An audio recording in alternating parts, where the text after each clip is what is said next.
తత్సత్. ఓం. ఆత్మవిద్య అష్టావక్ర సంహిత 7వ ప్రకరణం. అనుభవ పంచకం. సంపూర్ణ ఆనందమును పొందినటువంటి ప్రియ శిష్యుడు అయిన జనకుడు లయయోగమును అనుష్ఠించకపోయినచో ఆత్మజ్ఞాని మరల సంసార మలములో కూరుకుపోవును అని అష్టావక్రుడు ఆశించుచున్నాడేమో అని జనకుడు తన అనుభవమును ఈ విధముగా చెప్పుతూ ఉన్నాడు. మయ్యనంత మహాకుంభౌ విశ్వపోతయిత సతః భ్రమతి స్వాంతవాసేన మాస్య సహిష్ణుత.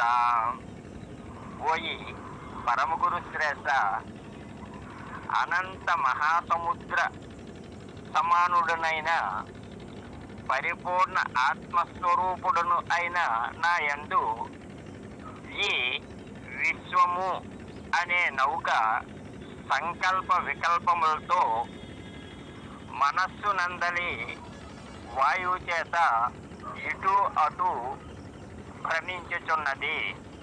అందువలన నాకు సహింస లేకపోవుట అనున్నది ఎంత మాత్రమూ లేదు.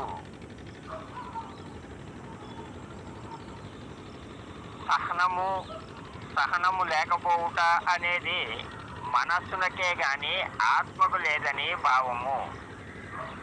పరమాత్మ మహాసముద్రము వంటిది, ఈ విశ్వము వాడ వంటిది.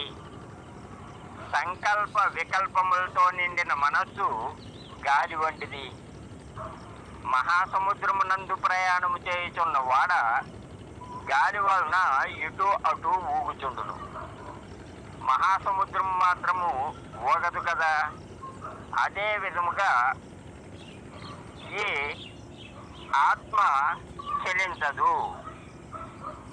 మయ్యనంత మహాకుంభౌ జగద్గీతి స్వభావతః ఉదేతు వాస్తమాయాతు నమే వృద్ధిర్న చక్షితి. అనంతమైన మహాసముద్రము వలె ఉన్న నా యందు జగత్తు అనే కిరటము సహజముగా పుట్టుతున్నది. మరలా సహజముగా దానంతట అదే కలిగిచున్నది. ఇది జగత్తు యొక్క స్వభావము.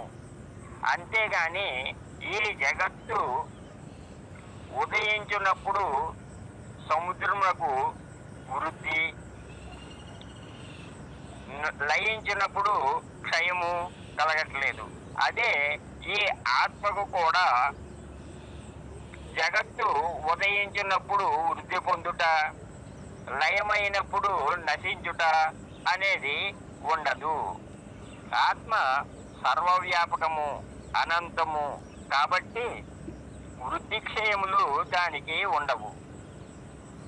ఈ వృద్ధి క్షయములు జగత్తుకు మాత్రమే ఉండును. మహాసముద్రమునందు కెరటము పుట్టి మహాసముద్రమునందే లయించును. పరమాత్మ యందే ఈ జగత్తు పుట్టి తిరిగి పరమాత్మ యందే కలియుచున్నది. వృద్ధి క్షయములు కెరటములకే గాని సముద్రములకు లేవు. అదే విధముగా సముద్రమునకు ఏ విధముగా అయితే వృద్ధి క్షయములు లేవో ఆత్మకు పుట్టుట నశించుట అనేది లేదు అనే భావము. మయ్యనంత మహాంబోధౌ విశ్వం నామ వికల్పన అతిశాంతో నిరాకార ఏత్ర దేవాహమాస్థితః. ఓయే గురువర్య, ఈ అనంత మహాసముద్రము వలె ఉన్న పరమాత్మ స్వరూపుడున అయిన నా యందు ఈ విశ్వము కల్పన భ్రమ మాత్రమే అగుచున్నది.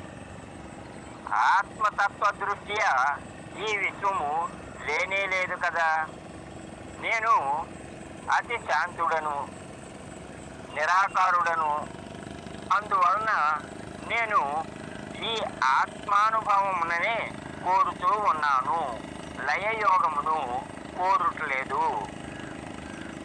జగత్తు ఒక కెరటము వంటిది, విశ్వము ఒక నౌక వంటిది. ఈ రెండు కల్పితములే కదా. ఆత్మ సముద్రము మాత్రమే సత్యము.